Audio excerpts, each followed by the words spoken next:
Hello friends, ഇന്ന് എൻ്റെ വീഡിയോയിൽ ഗംഗൈക്കൊണ്ട ചോളവരം ക്ഷേത്രമാണ്. ഇത് ഞാൻ മുന്നേ പോയതാണ്.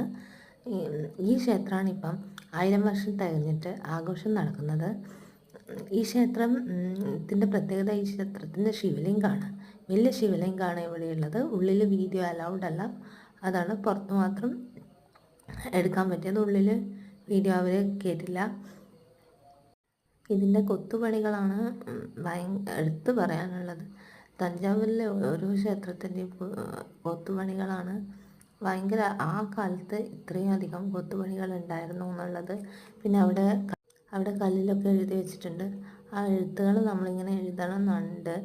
അവിടുന്ന് ആൾക്കാർ പറഞ്ഞതാണ്. പിന്നെ കുറേ ഫോട്ടോസും വീഡിയോസൊക്കെ എടുത്തു.